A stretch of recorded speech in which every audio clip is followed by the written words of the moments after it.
He didn't want me there. That much was clear from the silence on the other end of the line. "It's a big venue, Mom," he said at last, dragging out the words like an apology he didn't believe in.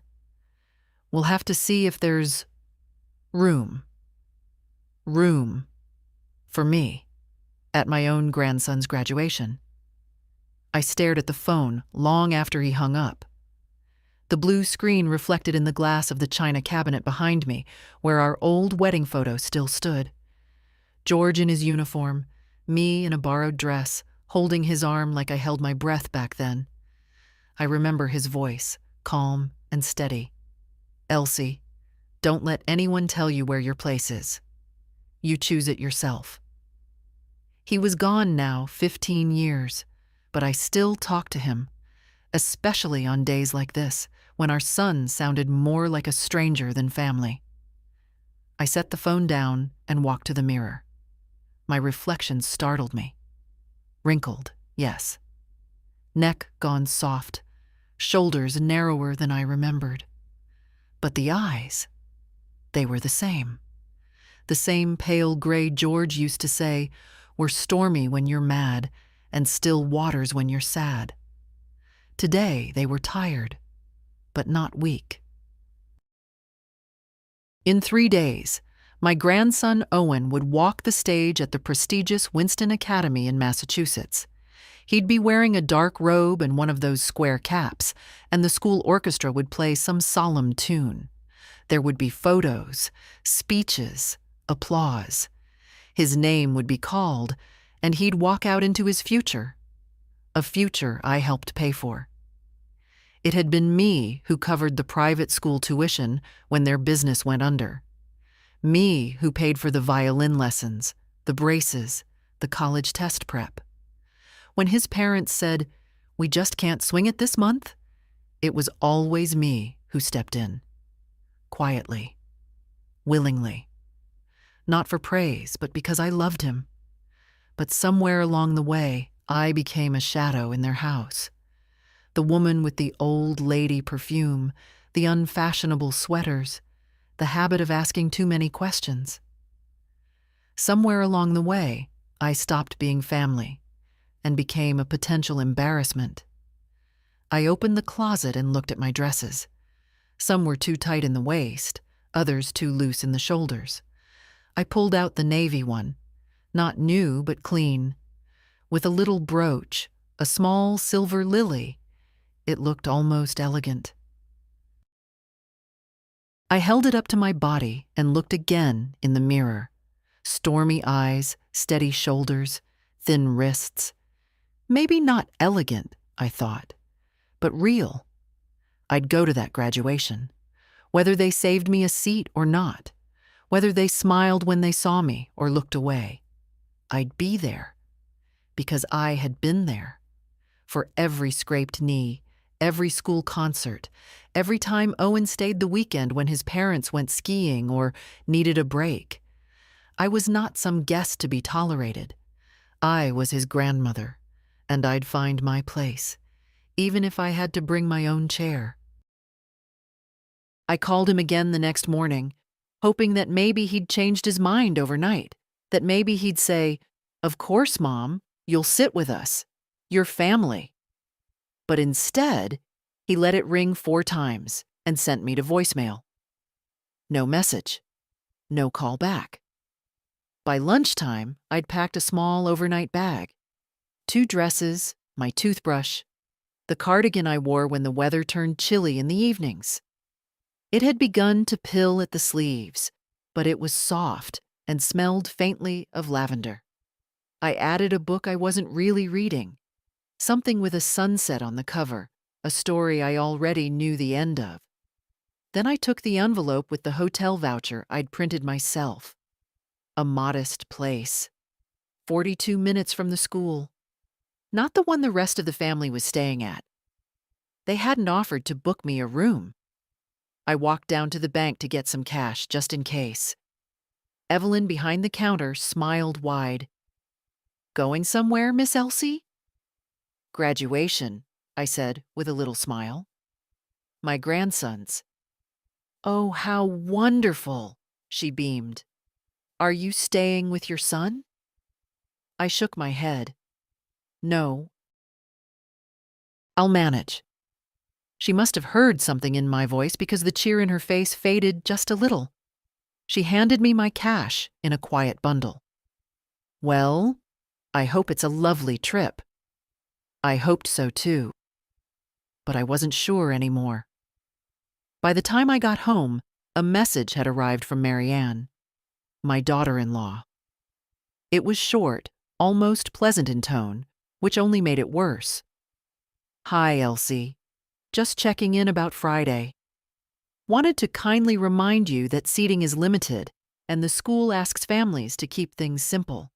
It's Owen's big day, and we'd like everything to go smoothly. Thanks for understanding. No greeting. No, can't wait to see you. No offer to meet for coffee or ride together. Just a warning dressed up in pleasantries. I stared at the screen until it went black in my hand. Thanks for understanding. I didn't. That evening, I opened the drawer by my bed, the one George had kept his wallet in, long after he stopped carrying one. I still kept a few of his things there. A pair of cufflinks, a handkerchief with our initials stitched in, a Father's Day card Owen had made when he was 6, a lopsided drawing of his granddad, and a message scrawled in green crayon. You're the best! I love you, Papa G. I traced the letters with my finger. Had he forgotten? Or had they made him forget? I thought about calling him directly. I had his number, though he barely answered these days, now that he was almost 18 and always so busy. But what would I say? Owen, is it all right if I come? Will I embarrass you? No, I wouldn't put him in that position, and I wouldn't beg. I looked at the suitcase by the door. I thought about canceling the trip, staying home, watching the live stream they said would be available. But I already knew what that would feel like. Sitting alone at my kitchen table, watching strangers applaud while I clapped into silence. And something in me recoiled at the thought. I didn't survive 60 years of marriage, a cancer scare, the loss of 2 siblings, and running a household on one income to shrink from a folding chair at a high school ceremony. I was going. Not for them. For me. The motel sat off the highway, tucked behind a row of gas stations and an old diner with a flickering neon sign that read, All-Day Breakfast. The woman at the front desk had thinning hair and bright pink lipstick. She didn't ask why I was there, just handed me the key, said room 12 round the back, and slid a map across the counter with a highlighter circle around the vending machine. Inside, the room smelled faintly of lemon cleaner and old curtains. There was a small TV bolted to the wall and 2 mismatched chairs, one plastic, one sagging with age. I set my bag down on the dresser, smoothed the bedspread, and sat for a moment, listening to the silence. No one knew I was here, and no one would ask. I called my son again. This time, I told myself, just to let him know I'd arrived safely. He didn't answer. I left a message. Hi, it's me. I'm in town. Let me know where I should meet you tomorrow. I'll be early, so whatever works. I didn't add the rest, if there's even a place for me. At 6, I walked to the diner, ordered meatloaf, mashed potatoes, and coffee. A young waitress called me sweetheart, and I tipped her extra for it. Across the room, a family sat in a booth. 2 little boys in matching sweatshirts, their mother cutting pancakes into small squares, their father pretending to steal bites and make them giggle. I watched them for longer than I meant to. Watched the woman stroke her son's hair. Watched the father's rough hands rest on the table, steady, without a phone in them. I wondered if my son had ever looked at me like that, with warmth, with gratitude. Or had he already begun turning away, even when he was a boy. That night, back in the motel, I laid out my dress.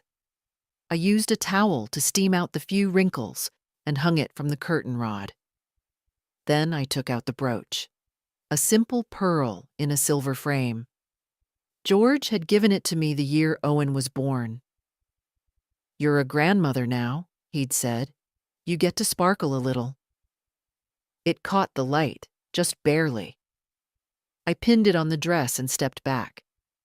It wasn't new, it wasn't fashionable, but it was me. I climbed into bed fully aware I wouldn't sleep much. The pillow was too flat, the room too quiet, and my mind too loud. I thought about all the things I could have done differently. Maybe if I'd moved closer when they bought that new house. Maybe if I hadn't refused to invest in that strange tech startup my son's friend was pitching. Maybe if I'd been the kind of grandmother who baked cookies every week or hosted perfect little brunches with doilies and mimosas. Maybe then I'd still be welcome. Maybe then I'd be good enough. But I knew that was a lie. I had said yes more times than I could count, paid for things I couldn't afford, bit my tongue when Marianne rolled her eyes, smiled through birthday dinners where no one asked how I was doing. I'd said yes, and yes, and yes. And still, somehow, I was too much. Too plain, too loud, too me. At 3:17 a.m., I opened my phone. Still no response from my son, no call, no text. But there was one message, from Owen, sent at midnight.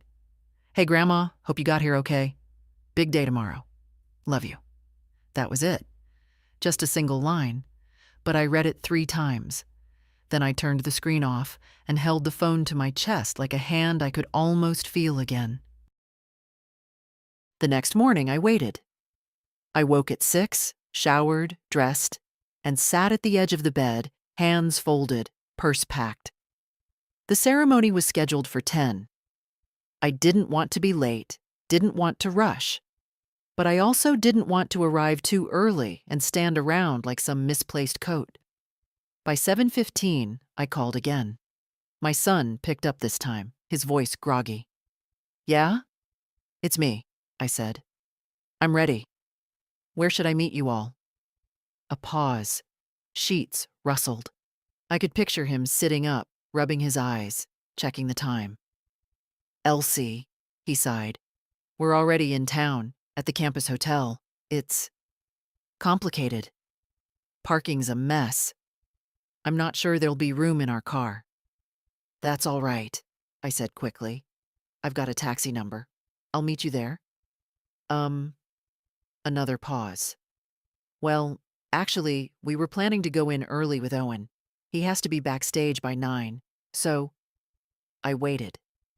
"Maybe it's better if you just find a seat inside. General seating opens at 9:30. It's all first come, first serve." "I see." He cleared his throat. "You've got the address, right?" "Yes." "Good. We'll see you afterwards, I guess." "Sure." He didn't say goodbye, just hung up. I sat for another minute, staring at the blank screen. Then I stood, reached for my coat, and checked my reflection one last time. The brooch gleamed softly at the collar of my navy dress. My shoes, polished the night before, looked sturdy and sensible. My hair, thinner now than it once was pulled back with quiet care. I looked like someone's grandmother, but not apparently someone's guest. The taxi dropped me off outside the academy gates. A security guard waved cars forward, directing parents to designated drop-off zones. Banners hung from the lampposts. "Class of 2025. Congratulations." The campus was grand. All brick buildings and tall windows, manicured lawns, and ivy crawling like ambition up the old stone walls. Families strolled across the quad in their best clothes. Fathers in suits, mothers in silk. Some had brought bouquets. Others clutched cameras. Laughter floated across the courtyard like music I used to know the words to. No one greeted me. I followed the signs toward the auditorium. There was a registration desk for distinguished guests, another for board members and donors. I passed them both. Inside the auditorium, rows and rows of folding chairs were set up, each neatly labeled. First rows, faculty. Second, students. Third, family seating. Behind that, general audience. A young woman in a headset approached me. "Are you with the Thorne family?" she asked, reading from a list. "Yes," I said, hopeful. She looked down. "I believe they're seated in Section B, front left, reserved row. But that's for immediate family only. I'm his grandmother." Her smile tightened. "I understand, but that row is full." I nodded. She gestured toward the middle. "You're welcome to sit anywhere behind the reserved signs. It's all open seating past that point." "Thank you." I found a chair 6 rows back. Not terrible, but far enough to be forgotten. I sat, smoothed my skirt, and folded my hands in my lap. Around me, the room began to fill. Laughter, hugs, whispered conversations. Someone passed me holding a coffee and said, "Excuse me, ma'am," like I was the coat rack. From my seat, I could just barely make out the section marked Thorne. I saw Marianne's blonde hair, her pearl earrings. I saw my son, straight-backed in a blue suit. And next to them, Owen, his cap in his lap, gown unzipped at the neck, long limbs folded awkwardly into the tiny chair. His eyes scanned the crowd. Then, for just a moment, they met mine. He didn't smile, but he didn't look away. The auditorium lights dimmed at exactly 10. A hush fell across the room as the orchestra began to play. Some stately tune with too many violins, the kind that always feels a bit too proud for children wearing oversized robes. I sat still, my purse tucked between my feet. Around me, people adjusted ties, smoothed skirts, murmured names under their breath as they read the printed programs. I hadn't been given one. The usher must have missed me, or maybe they'd run out. On the stage, the headmaster appeared. Tall, silver-haired, with the kind of polished voice that only private academies seem to produce. He welcomed the families, thanked the board, and said something about legacy and leadership and the promise of this next generation. I tried to listen, but my eyes kept drifting toward Section B. There they were. My family. Owen sat between his parents, head slightly down, hands clasped in his lap. Marianne leaned over and whispered something into his ear. He nodded, just once, quickly, but didn't smile. I couldn't see my son's face. Only the back of his neck stiff and unmoving, as though he was willing the morning to pass quickly, as though he were bracing for something. My eyes moved over the row. Every seat was full, not even one left open, just in case. After the opening remarks, the student speeches began. A girl with perfect posture and perfect diction talked about ambition and community. A boy followed, quoting something in Latin. The crowd laughed in all the right places, clapped dutifully at the end. Then came the roll call. One by one, graduates crossed the stage. The applause rose and fell like waves, louder for some names. The children of donors, the ones headed to Ivy Leagues, the ones whose mothers wore diamonds the size of raisins. When they called Owen's name, I sat up straighter. "Owen Matthew Thorne," the dean announced. My grandson stood. He walked calmly to the edge of the stage, shook hands with the principal, accepted his diploma with a short bow.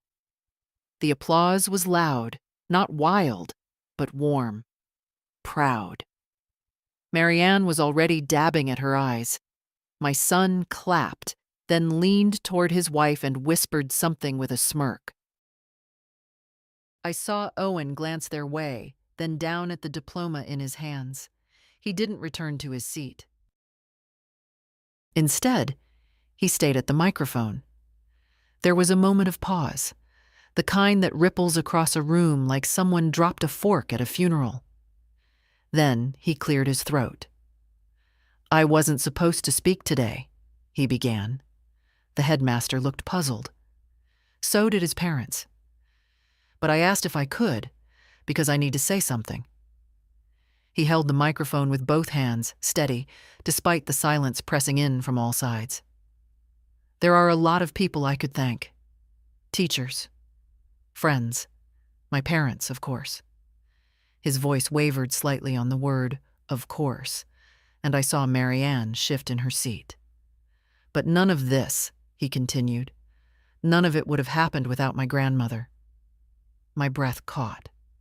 I didn't move. She helped pay for this school. She drove me to violin when no one else could. She made me lunches when I stayed with her and talked me down when I failed my first test.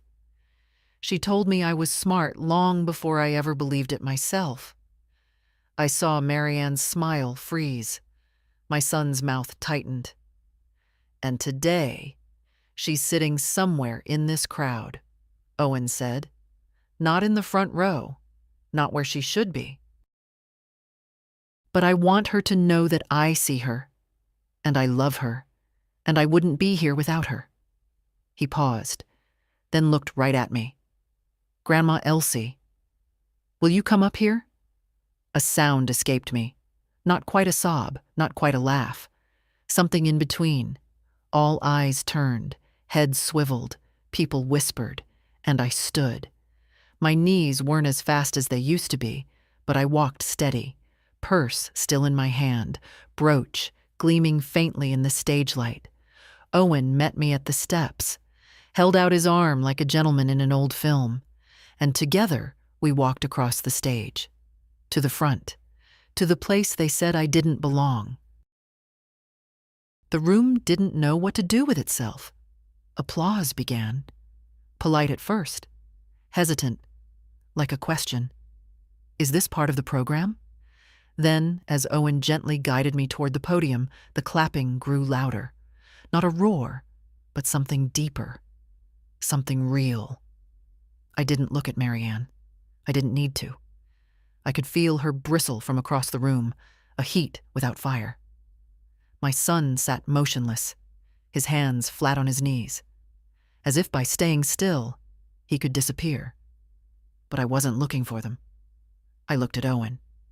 He stood beside me, tall and proud, his hand still lightly on my elbow. His face, so often pulled tight with teenage indifference, was open now, and full of something that almost broke me. Not pity, not duty, but love. Owen turned back to the microphone. "I know this isn't normal," he said, glancing at the headmaster, who looked equal parts confused and amused. "But sometimes what's right isn't what's expected." Laughter rippled through the crowd, the good kind. He nodded toward me. "This is Elsie Campbell. She's my grandmother. And today, she's my guest of honor."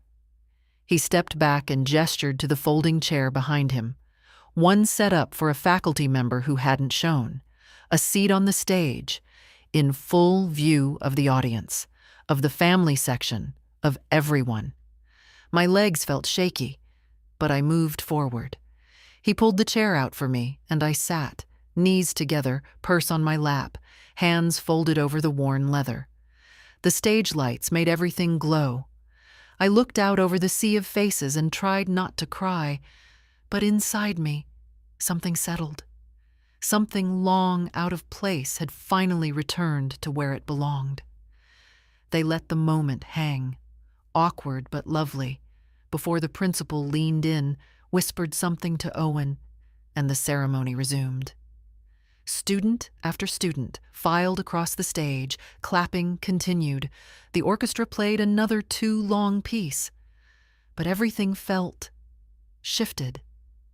Every so often, a student would glance at me as they passed, a respectful nod, a quick smile, as if Owen's gesture had unlocked something that everyone recognized but never dared say.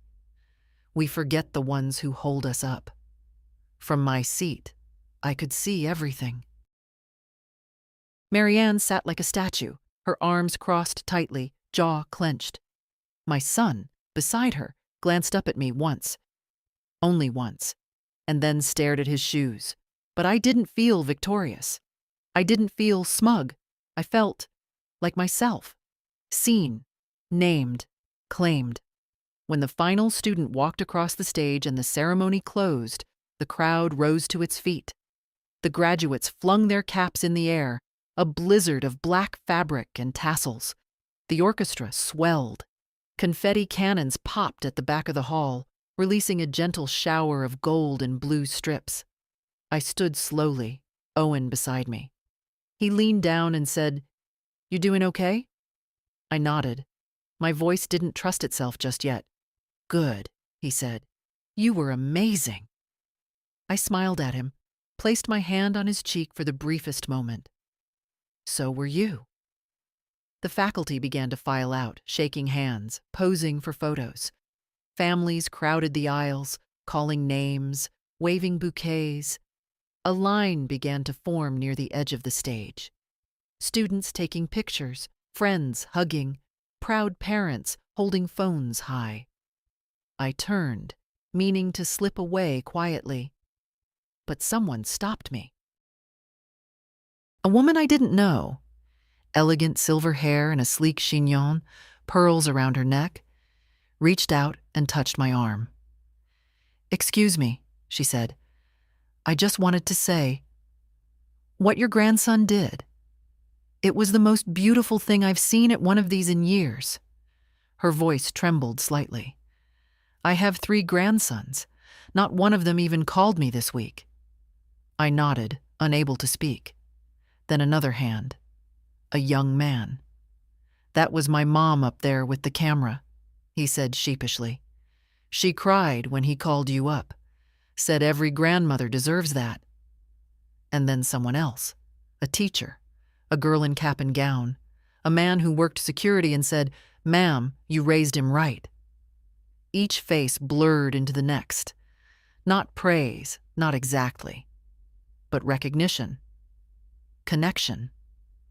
Like somehow, in standing there, I'd given something back to the room that none of them had known they needed. I'd shown up. And it had mattered. I finally made it off the stage with Owen's help, down the narrow stairs at the side. My knees ached with each step, but I didn't mind. Pain is a small price for dignity, and I'd waited long enough to feel it again. Outside the auditorium, the lawn buzzed with the usual post-ceremony chaos. Photos in every direction, mothers smoothing collars, fathers adjusting ties, graduates laughing too loud, like they'd been holding their breath for 4 years and could finally exhale. I stood to the side, near a bench under a tree, clutching my purse with both hands. The program, someone had handed me one after the ceremony, peeked out of the top. On the front, Winston Academy Commencement, Class of 2025. A keepsake. I'd press it into my scrapbook later, between Owen's kindergarten drawing and the hospital bracelet from the day he was born. Marianne found me first. Her heels clicked across the pavement like an accusation. "Elise," she said, smiling, but only with her teeth. "There you are." I turned, slowly.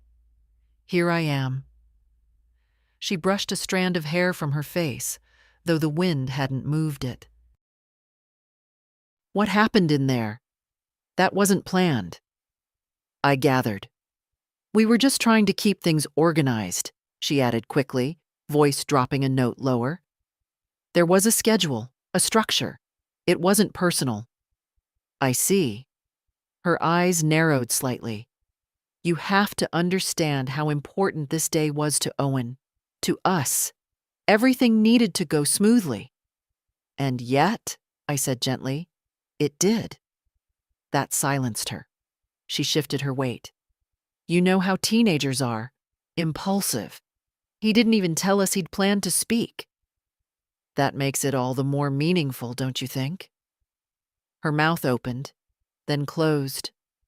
I could see her weighing responses, debating whether to continue the performance or drop the mask altogether. She chose the middle.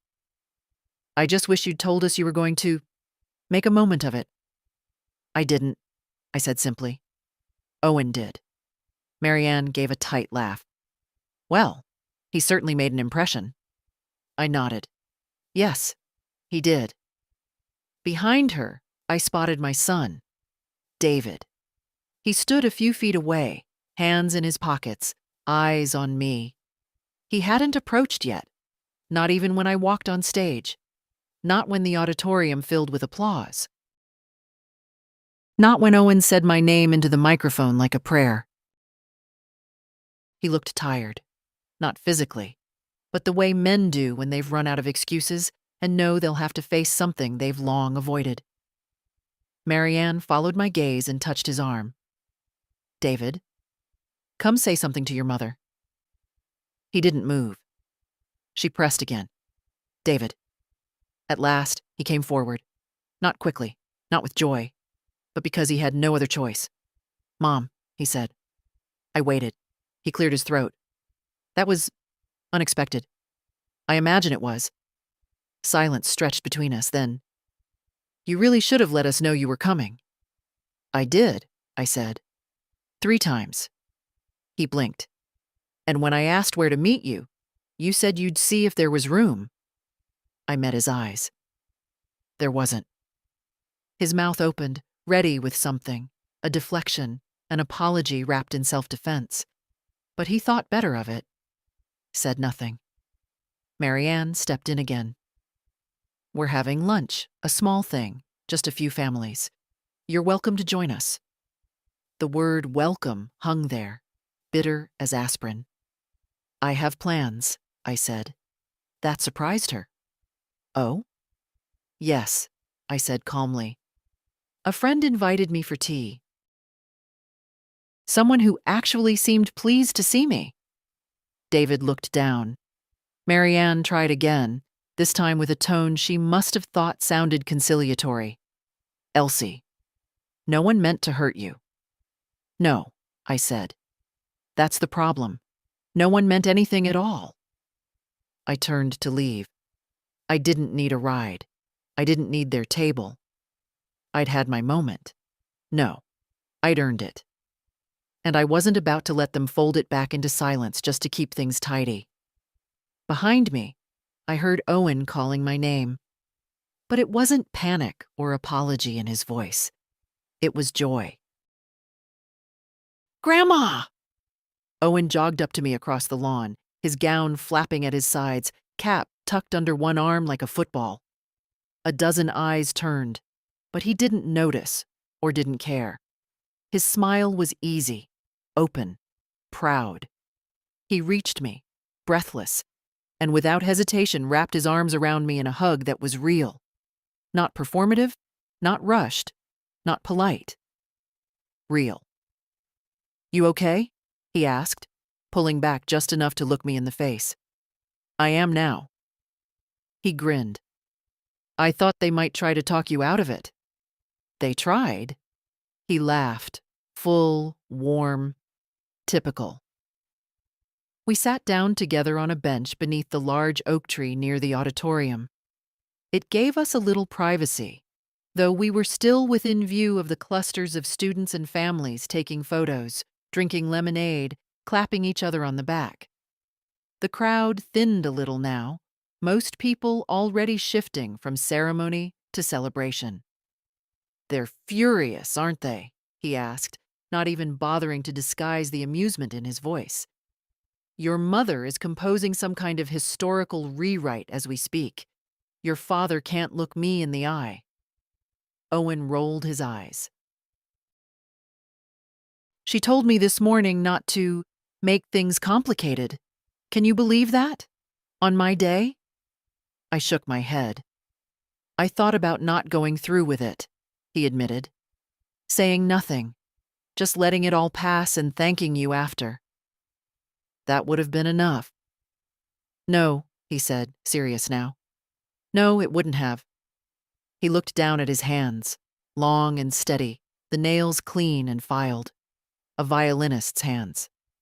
I've watched them treat you like you were, I don't know, decoration, like a background character in your own family. And I hated it. Every time. My throat tightened. You never said anything, I whispered. I didn't know how, he said. When I was younger, I didn't even realize what was happening. But as I got older, it just felt wrong. And when you texted me that you were coming, and I saw you sitting all the way back in the general seats, I swear, something in me just snapped. I reached over and took his hand. Do you know, I said quietly, that was the first time I'd heard my name spoken with pride in years? He squeezed my fingers. We sat there in silence for a while. The sun had begun to warm the grass beneath our feet. Somewhere to our left, a woman laughed too loud. A speaker crackled near the lemonade table with a playlist of soft piano music, elegant but distant. Owen pulled something from his pocket. I was going to wait until after lunch, he said. But I don't want to give them the satisfaction of pretending this didn't happen. He held out a small envelope. Plain, my name written across the front in his slanted handwriting. What's this? Just open it. Inside was a letter. A single sheet of heavy paper, folded once. I unfolded it and read in silence. His words were careful, unpolished but honest. He thanked me, not just for the money, not just for the rides or the help or the snacks, but for being a place of calm, a voice of reason, the one person he could be completely himself around. He wrote that he was going to college in the fall, and that he planned to write every week. He'd already set a reminder on his phone. At the bottom, his signature. Then, in all capital letters, "You are not forgotten." I held the letter for a long time. Pressed it to my chest. I'm going to frame this, I said, blinking back tears. He smiled. That boyish, lopsided grin I remembered from years ago when he'd lost his first tooth and asked if I'd still love him with a hole in his smile. Good, he said. I meant every word. I stood slowly. I should go. You don't want to come with us? To lunch with people who wished I'd stayed invisible? I smiled gently. No, my dear. I've had enough pretending for one day. He nodded, not arguing. But you go, I added. Celebrate. You earned it. He paused. Can I see you later? After dinner? Just you and me? I touched his cheek. Of course you can. As I walked away from the campus, heels clicking softly on the stone path, I felt something light inside me. Like a door had finally swung open, letting in air that had been stale for years. I wasn't anyone's burden. I wasn't a mistake to be hidden. I was someone's honor. Back at the motel, I sat on the edge of the bed and removed my shoes slowly, one hand braced on my knee, the other steadying the heel. The arches of my feet pulsed with dull ache, not from the walk, not from the standing, but from the years. The navy dress still hung neatly on me, brooch in place. I hadn't changed out of it yet. Somehow, I didn't want to. Not just because it was one of the few nice things I owned, but because today, in it, I had been seen. I lay back carefully on the thin bedspread, staring at the ceiling with its faint watermark near the light fixture, and listened to the hum of the air conditioner. The room was small, but for the first time in a long time, it felt like space I owned. Not borrowed, not tolerated. I thought about calling someone. Maybe Darlene, my neighbor back home who always asked about Owen. Always wanted to know how that sweet boy of yours was doing. She would have cried hearing about today, but I didn't want to speak yet. I wanted to stay in this silence, in this glow, just a little longer. On the nightstand, I placed the envelope from Owen. I smoothed it flat with my palm, as if it were something sacred, and in a way, it was. You are not forgotten. 4 words that wrapped themselves around the sorest parts of me. The phone buzzed once, then again. I sat up, slowly, and reached for it. David. I stared at the name for a few seconds, then tapped to open the message. Mom, can we talk? Call me when you can. I didn't answer. Not yet. A second buzz came almost immediately. That wasn't fair, what Owen did. He should have talked to us first. I raised an eyebrow. So that was the angle. Not we're sorry. Not you mattered. Just the disruption of order. The fact that something had happened outside of their control. I didn't respond. Instead, I scrolled to the top of the screen, found Owen's number, and typed a short reply. I read your letter 3 times. It's the most beautiful thing anyone's ever written me. A minute later, the 3 little dots appeared. He was typing. I meant every word, Grandma. Today felt right. I smiled, tapped back a heart, and then, on instinct, opened my camera. I looked tired, yes. Lines at the corners of my eyes, my hair slightly frizzed from the humidity, lipstick long faded. But I took the picture anyway.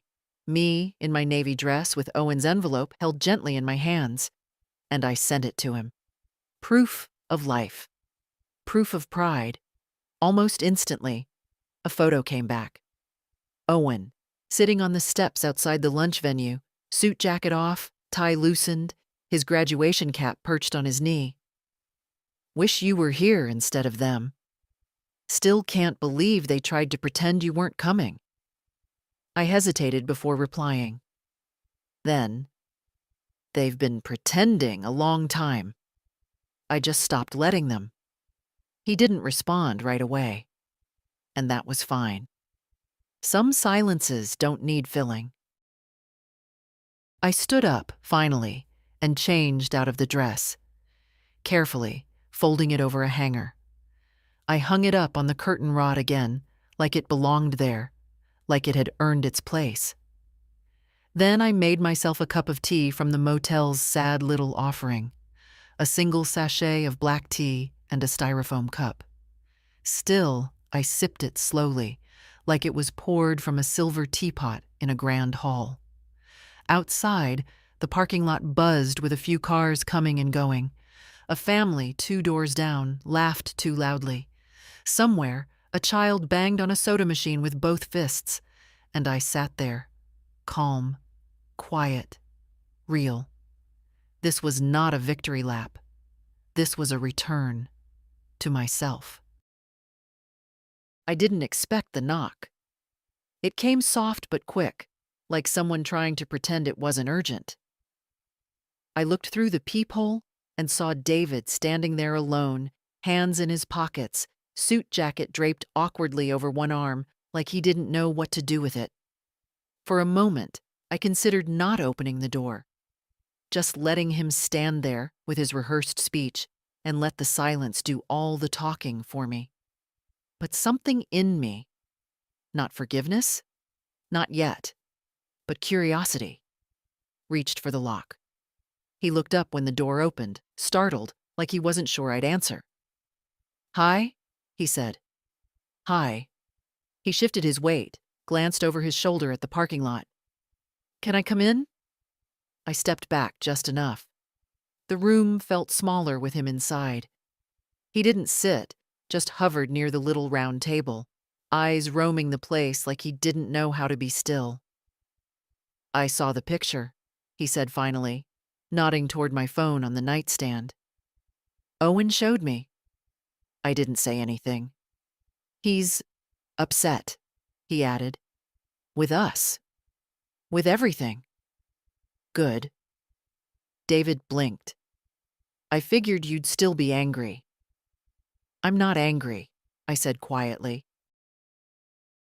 I'm disappointed, which frankly is worse. He looked down. For months now, I continued, you and Marianne have found creative ways to exclude me. Polite phrases, soft redirections, making me feel like I was being difficult when all I ever did was show up. It wasn't like that. No? I asked. Then tell me what it was like. He rubbed his forehead. Marianne she has a certain image of how things should be. She wants things to look polished. She's always worried about judgment. Whose judgment? Everyone's. And mine doesn't count? He didn't answer. I changed Owen's diapers, I said, not out of sentimentality, but as a simple fact. I took him to the ER when he split his chin. I sat in folding chairs for violin recitals. I paid for things when you both said you couldn't. I was there when it was hard, not just when it was photogenic. His face tightened. You think I don't know that? I think you've forgotten what it means. He sat down, finally, hands folded between his knees like a schoolboy. I didn't want it to turn out like this, he said. Did you want anything at all? I asked, voice low. Or did you just want me to stay quiet and convenient? He looked at me, and for the first time in years, I saw something behind the adult facade. That boy who used to crawl into my bed after nightmares, asking if I thought monsters could hear prayers. I'm sorry, he said. I believed him. But sorry, as I'd learned, doesn't undo silence. It doesn't refill the empty chairs at holidays or erase the ache of being left out on purpose. What now? He asked. That's up to you, I said. I've made my peace. I'm not chasing anyone anymore. He nodded slowly. Will you come to dinner tonight? With you and Marianne? He hesitated. With Owen? I softened a little. That's different. We're not doing the big restaurant thing. Owen said he just wants pizza, real pizza, nothing fancy. I like that boy, I said. David smiled, faint and weary. He likes you too. He stood. I'll text you the address. 7 okay? I nodded. At the door, he paused. You really looked proud today. I was, I said. And not just of him. He nodded once more and left. When the door clicked shut, I didn't collapse into tears. I didn't sit down in a daze. I didn't even sigh. I just stood for a moment, steady, and thought, it's about time he saw me clearly. The pizza place was nothing special, which is what made it perfect. A corner joint with checkered tablecloths, faded photos on the walls, and the smell of garlic so thick it settled into your clothes before you even sat down. A place where no one tried to impress anyone, where napkins came in a tin holder and soda was served in tall, sweaty plastic cups. I arrived at 6:55, not early enough to look desperate, not late enough to be inconvenient. Owen waved from the booth near the window. He was already halfway through a slice, grease shining on his fingertips. He looked happy, relaxed in a way I hadn't seen since he was a child sprawled out on my living room rug, coloring dinosaurs and asking if he could stay for just one more night. David was there too, sitting stiffly across from him, a paper plate untouched in front of him. No Marianne. Good. When I slid into the booth next to Owen, he grinned. I told them you'd show. I like being predictable, I said. He pushed a slice toward me. Mushroom and olive, your favorite. I raised an eyebrow. You remembered. I remember everything. David cleared his throat. Glad you made it, Mom. I nodded, but didn't offer anything else. I wasn't going to smooth this over for him. Owen filled the space easily. He told me about the ceremony again, how the girl next to him had whispered, "You're a legend," after I joined him on stage, how one of the teachers cried, how the headmaster looked like he didn't know whether to clap or faint. "You really made the day," he said, chewing thoughtfully. "Not just for me, for a lot of people. I didn't do anything. You showed up." He said it like that was everything, and maybe it was. We talked for an hour about college plans, about whether he should keep playing violin or try something new. He told me about a girl he liked, not Audrey, someone else, and how he wasn't sure what to say to her. I gave him the advice George once gave David. Don't try to be clever, just be kind. It lasts longer. He nodded like it was gospel. It felt like family again. Real family, not performance, not obligation. About halfway through the meal, David spoke. "I want to make something clear," he said, eyes on his plate. "I didn't ask Owen to do what he did. I didn't know." "I know," I said, "but I'm glad he did." I looked at him. For once, he didn't flinch. He went on. "You're right about how we've treated you. I don't think I saw it. Or maybe I didn't want to. It was easier to keep everything neat, controlled. Marianne?" He trailed off, then started again. "She's not cruel. She just likes things curated. And you don't curate well." I laughed, a small sound. "I'll take that as a compliment." He smiled, a little sad. "You should." Then quietly, "I'm sorry." There it was again. The same words as before, but now without the echo of excuse. "I believe you," I said, "but I'm not coming back to how things were." "I wouldn't ask you to." Owen looked between us, then said, "Can I say something?" "Of course." "I want you both in my life," he said simply. "Not on holidays. Not when someone needs money or a ride. For real." "And I'm not going to choose between you." "You shouldn't have to," I said. David nodded. There it was. The table, the food, the still warm crust under my fingertips. All of it. Finally. Honest. When we stood to leave, David offered to walk me to the car. I declined. Not unkindly, just firmly. Outside, Owen hugged me again. Longer this time. "I'm proud of you," he said into my shoulder. I whispered back, "And I'm proud of you." As he turned to go, he called over his shoulder, "Save that letter. Frame it if you want." "I already have." He laughed, and for the first time in a long time, I felt like something broken had been not just patched, but truly mended. Not perfect, not pretty, but real.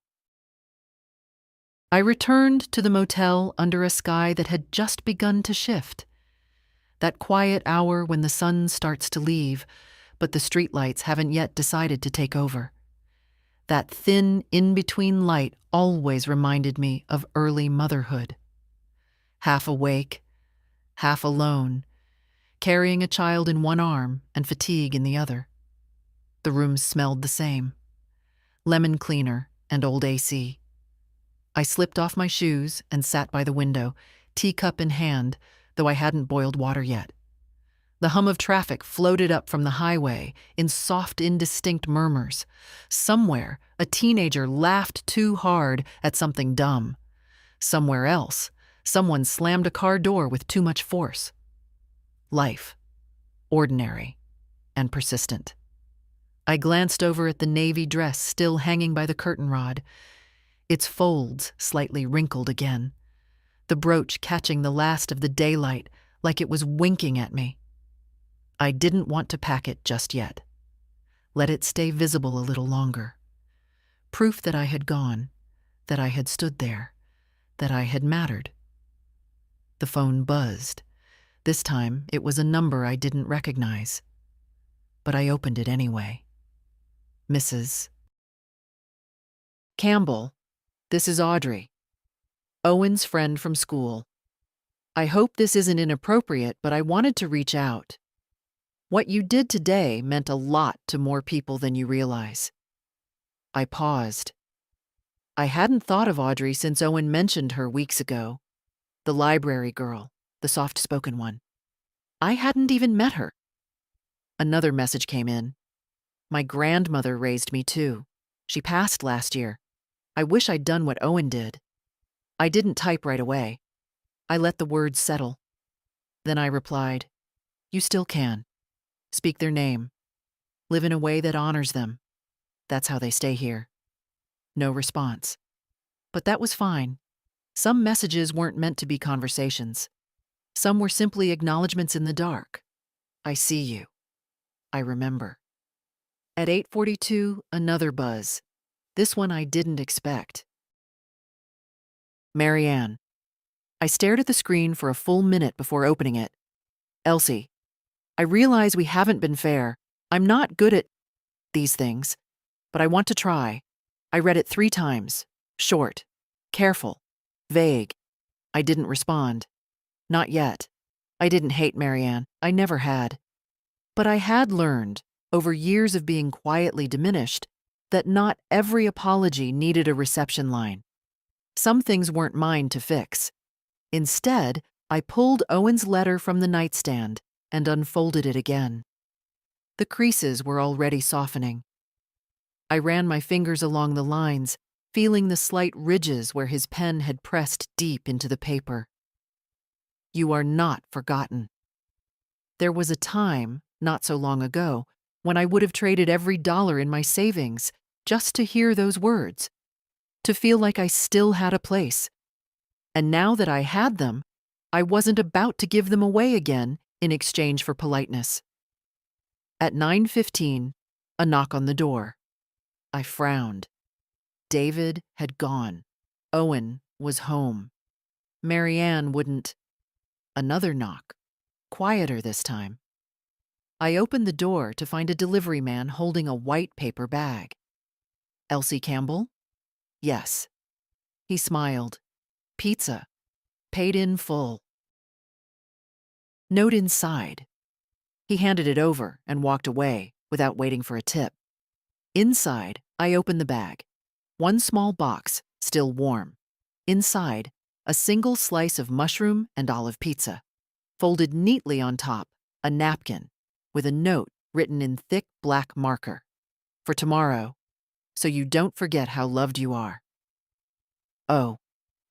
I set it down carefully, hand over my mouth, not crying, but so close it was like standing on the edge of a cliff with your eyes closed. I sat at the table. No fork, no ceremony, just me and one perfect slice of love, still warm from the oven. The next morning, I checked out of the motel at 9 hours sharp. The woman at the desk barely looked up. She asked, "Room 12?" And I nodded. She clicked a few buttons, handed me the receipt, and said, "Hope it was comfortable." It was, I said, and for the first time, I meant it. Out in the parking lot, the air was cool, not cold, just that early morning stillness before the heat settled in. My bag wasn't heavy. I'd brought only what I needed. I had learned in these later years how to travel light, not just with luggage, but with expectations.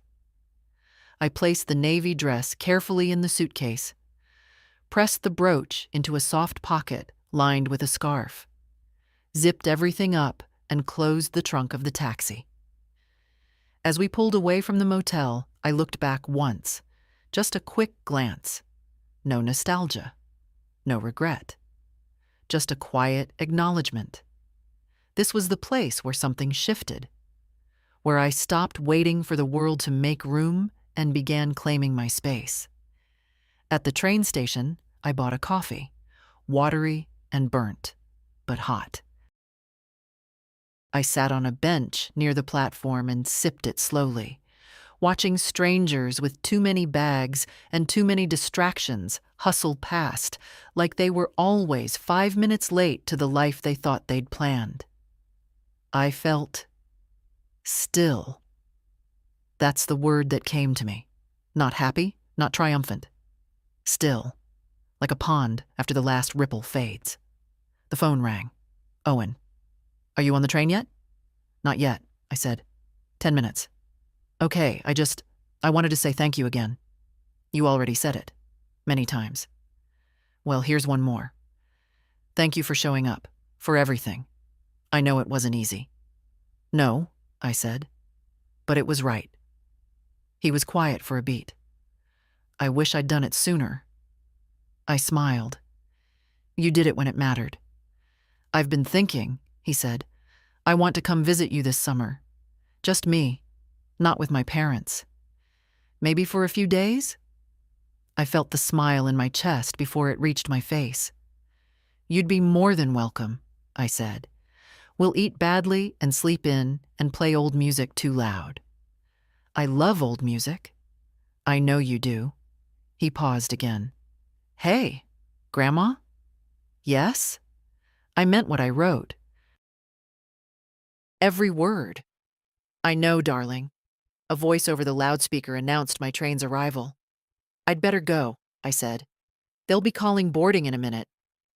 Okay. Text me when you get home? Of course. And Grandma? Yes? Next time someone tells you not to sit with them, don't. I won't, I said. I'll be on the stage.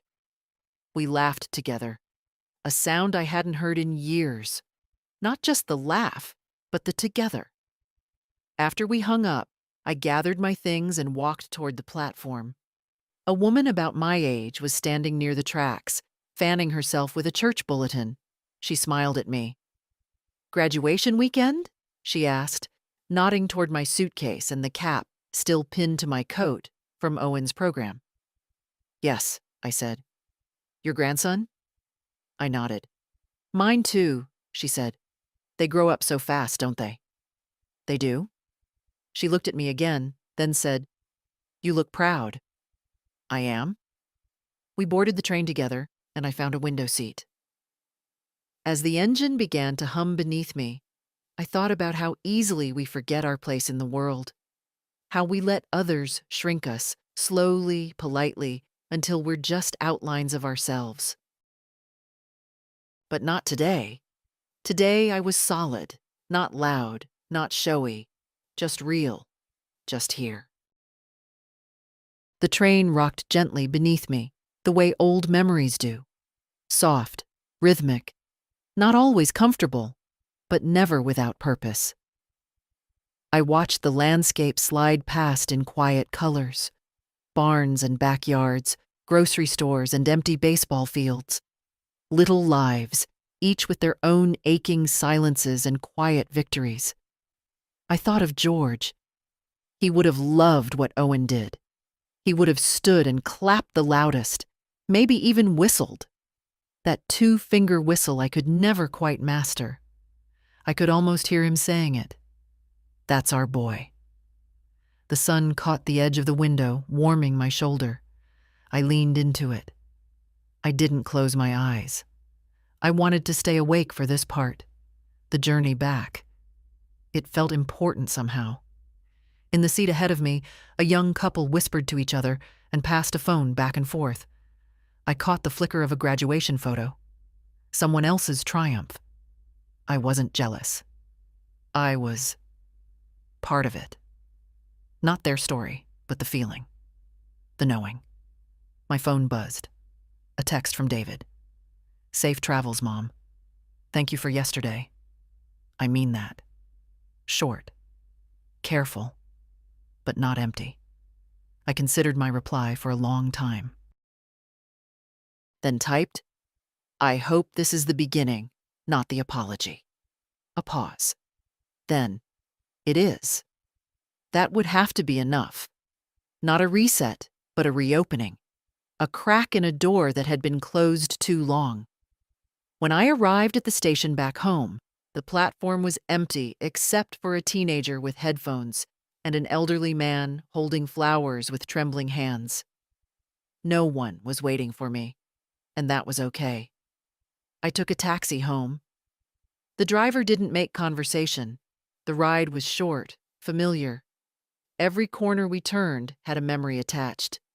There's the pharmacy where I once lost my wallet, the cafe George and I used to go to on Sunday mornings, the little bookstore that always smelled like rain. When we reached my house, I sat in the cab for a moment before stepping out. Just one breath. In, out. The air felt different. Not because the town had changed, it hadn't. But I had. Inside, everything was as I left it. Neat, quiet, a little too still. The framed photo of Owen at age 5 still sat on the mantel, gap-toothed and serious, holding a model rocket. I ran a finger along the frame, dust gathering on my skin. Then I walked to the dining table and laid out Owen's letter beside the envelope, smoothing the page flat. After that, I pulled out a small frame, one I'd bought years ago and never used, and slid the letter inside. It fit perfectly. I placed it on the bookshelf in the living room, eye level, not tucked away, not behind anything. Visible.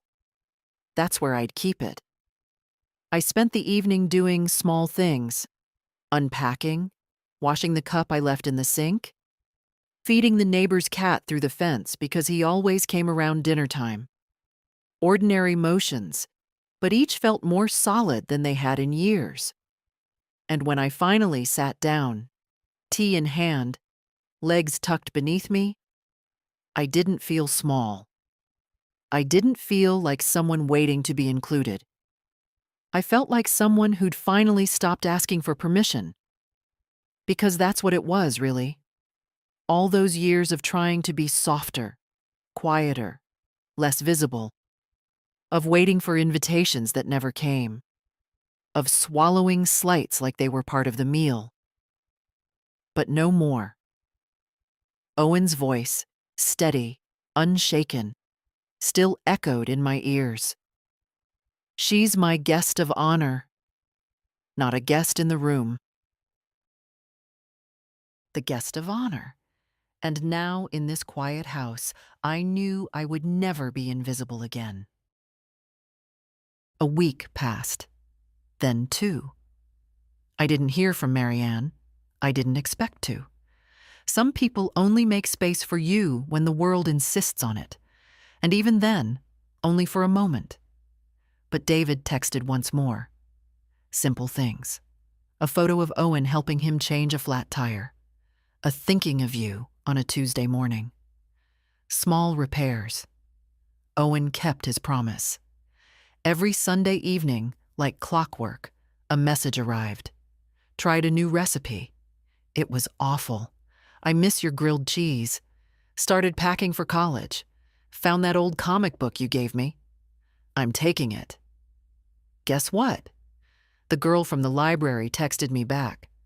I told her about you. She said you sound like a movie character in the best way. I printed each message, taped them on the inside of a kitchen cabinet door, my own quiet gallery. Summer unfolded gently. No big events, no milestones. But peace. The kind that settles over you when you've stopped performing for a place at a table and started setting your own. I began baking again. Nothing fancy, just old recipes. Banana bread, shortbread cookies. I gave a plate to the mailman who always smiled too wide, another to Darlene next door, who said, "It's good to see you glowing again." Glowing. Not quite the word I'd choose, but I understood the feeling she meant. I wasn't hiding anymore, not apologizing for existing, and it changed things. Not loud, but unmistakably. One afternoon, late in July, I heard footsteps on the porch. Owen, backpack slung over one shoulder, a bouquet of wildflowers in his hand. "No occasion," he said, grinning. "Just thought your vase looked empty." He stayed for 3 days. Slept in the guest room that still held his dinosaur sheets from when he was little. We cooked together, played cards, watched black and white movies on my old DVD player. He read me part of his college essay. I made him grilled cheese, just like before. Extra butter, crisp edges. We didn't talk much about the graduation, not directly, but it sat between us in the best way. Understood, shared, no longer sore. On his last night, as we sat on the porch, watching the sky turn the color of old peaches, he said, "You know, I'm not scared of leaving. I'm glad. But I was scared of losing this." I reached for his hand.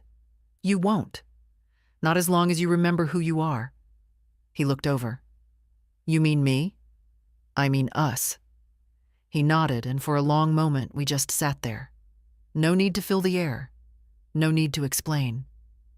The next morning, after I waved him off at the train station, I returned home to find one last note on the kitchen counter, folded in half, with my name on the front. Inside, "Thank you for teaching me what it means to stand up for someone, even when no one else will. I'll carry that with me. Always. Love, your honored guest." I stood in the kitchen for a long time with that note in my hand, the kettle whistling behind me like the applause I'd once thought I'd never hear. And I realized something. We wait so long for people to give us permission, to matter, to belong, to take up space. But sometimes, the most radical thing we can do, the most loving, the most true, is to give that permission to ourselves. So if you're reading this, if you've ever been told to sit quietly, to stay back, to not embarrass someone by being fully, honestly who you are, don't sit where they place you. Don't shrink. Stand. Stand all the way up. Because sometimes the seat they try to deny you is the one they end up building a stage around. If this story meant something to you, share it. We're not invisible, not anymore.